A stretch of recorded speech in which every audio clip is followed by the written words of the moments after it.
मारो इसे और मारो इसे, ये इसी लायक है। अरे मारो यार। सरपंच जी, कालिया को चोरी करते हुए हम सब ने रंगे हाथ पकड़ा है। अब इसे गांव से बाहर निकाल देने में ही हम सबकी भलाई है। तो देर किस बात की है, अभी इसे धक्के मार के इस गांव के बाहर का रास्ता दिखा दो। अरे सरपंच ऐसा मत करिए, मुझे एक मौका और दीजिए, मैं दोबारा कभी चोरी नहीं करूंगा। लेकिन गांव वाले उसकी एक नहीं सुनते और उसे मार मार के गांव की सीमा के बाहर निकाल देते हैं। मेरी कमर दर्द के मारे मेरी जान निकली जा रही है। कमबख्तों ने जम के धुलाई की है मेरी। अरे भगवान करे इनके गांव में भूचाल आ जाए, धरती फट जाए और सब गांव वाले उसमें समा जाए। चलते चलते कालिया जंगल में पहुंच जाता है। उसे वहां एक प्रयोगशाला दिखाई देती है। अरे इस जंगल में ये अजीब सा दिखने वाला घर किसने बनाया है, चल कर देखना पड़ेगा। कालिया प्रयोगशाला के पास चला जाता है। दो वैज्ञानिक प्रयोगशाला में बातें कर रहे होते हैं। बधाई हो डॉक्टर चमन, आखिरकार हम दोनों ने मिलकर एक ऐसी घड़ी का आविष्कार कर लिया है जिसे पहनकर कोई भी इंसान गायब हो सकता है। हाँ हाँ, तुमने बिल्कुल सही कहा डॉक्टर जर्माटो। अब कल सुबह ही हम इस जंगल से निकल जाएंगे, लेकिन उससे पहले आज रात के खाने का बंदोबस्त करते हैं। हाँ हाँ, मुझे तो बड़ी जोरों से भूख लगी है, चलो चलते हैं। दोनों वैज्ञानिक वहां से चले जाते हैं। उनके जाते ही कालिया प्रयोगशाला में दाखिल होता है। अच्छा तो ये बात है। कालिया बड़े से कांच के अंदर रखी घड़ी को बाहर निकाल लेता है और अपनी कलाई पर बांध लेता है। फिर घड़ी में लगा बटन दबा देता है। कालिया को एक जोरदार झटका लगता है। कालिया अपने आप को आईने में देखता है तो उसका पूरा शरीर पूरी तरह से गायब हो चुका होता है।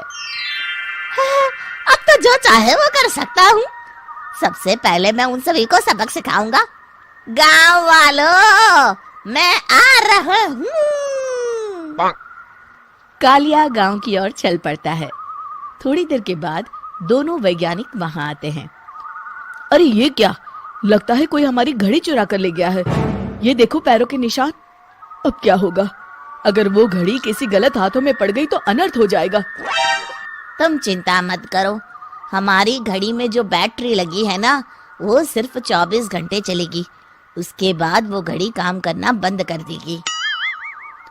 उधर दूसरी तरफ गांव में सरपंच अपने घर में सो रहा होता है। तभी एक आहट से उसकी नींद खुल जाती है। अरे कौन है वहाँ? बड़े मजे से सो रहा है, आज मैं तुझे नहीं छोड़ूंगा। कालिया पास में पड़ा डंडा उठाकर सरपंच की पिटाई शुरू कर देता है।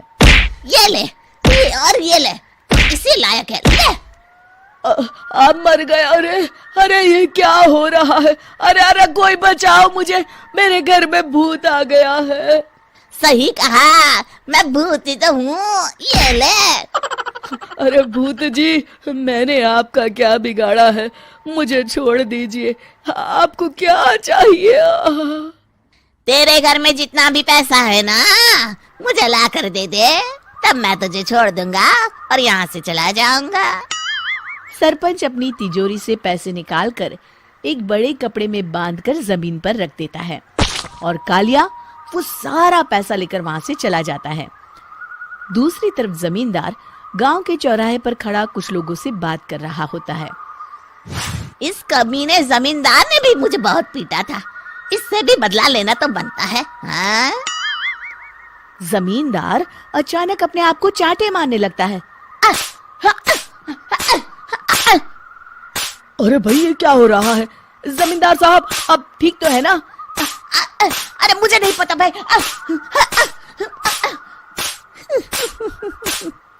अरे मर गए रे, ये तो पक्का किसी भूत प्रेत का काम है। जमींदार के अंदर कोई भूत आ गया है। इससे पहले कि ये हमारे अंदर आ जाए, मनोहर भाई अपनी जान बचानी है तो भागो यहाँ से। ये क्या? अरे बाप रे बाप, मुझे तो भूतों से बड़ा डर लगता है। मैं तो चला यहाँ से। अगली सुबह इस घटना से पूरे गांव में दहशत फैल जाती है। सभी गांव वाले आपस में बात करने लगते हैं। अरे भाई, पता नहीं कहाँ से हमारे गांव में एक भूत आ गया है। उसने कल रात को सरपंच और जमींदार की खूब पिटाई की और उनके सारे पैसे भी लेकर चला गया। हाँ भाई हाँ, ये भूत तो मुझे बड़ा अजीब लगता है। मेरी समझ में नहीं आता कि भूत उन पैसों का करेगा क्या। अरे तेल में पकोड़े बना के तलेगा, बेवकूफ। इस बात की चिंता करके कहीं वो भूत हमारे घर में ना आ जाए। तुम बिल्कुल सही कह रहे हो आर्या, मैं भी इसी बात से घबरा रहा हूँ। अच्छा, अब मैं अपने घर जा रहा हूँ। तुम सब भी अपने अपने घर चले जाओ, उस भूत का कोई भरोसा नहीं है। हाँ। तीनों वहां से चले जाते हैं। दूसरी तरफ कालिया सारे पैसों को एक खंडर में छुपा देता है। इतने सारे रुपए तो मैंने अपनी पूरी जिंदगी में एक साथ कभी नहीं देखे। इस तरह कुछ दिनों में मैं अमीर बन जाऊंगा। आज मैं उस मोटे बब्बन को अपना शिकार बनाऊंगा। सुना है दहेज में बहुत सारे पैसे और गहने मिले हैं उसे। रात होते ही कालिया बब्बन के घर में घुस जाता है। हाँ, मिल गई तिजोरी। अब जल्दी से इसे खोलकर सारे पैसे निकाल लेता हूँ। अरे खुल जा, खुल जा। खुल गई। कालिया पैसे थैले में भर ही रहा था कि तभी बब्बन उसके बगल में आकर खड़ा हो जाता है। भाई क्या कर रहा है? हाँ?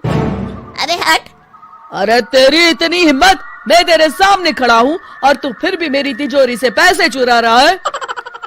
अरे मैं तो गायब हूँ, तू मुझे कैसे देख रहा है? कालिया अपनी घड़ी को देखता है। अरे इसे क्या हो गया है? हाय, लगता है बैटरी खत्म हो गई। अच्छा, तो आज मैं तेरी बैटरी अच्छे से चार्ज कर देता हूँ। अरे भाग्यवान, जरा मेरा डंडा तो लाना। ये मोटा मुझे नहीं छोड़ेगा। अरे भागो। कालिया भागकर घर के बाहर जाता है। बाहर सभी गांव वाले हाथ में डंडा लिए खड़े होते हैं।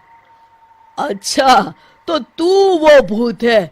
मुझे माफ कर दीजिए सरपंच जी, मैं आपके और जमींदार जी के सारे पैसे लौटा दूंगा और आज ही हमेशा के लिए ये गांव छोड़कर चला जाऊंगा। शिक्षा: बुराई ज्यादा दिन की मेहमान नहीं होती, एक दिन उसका अंत हो ही जाता है।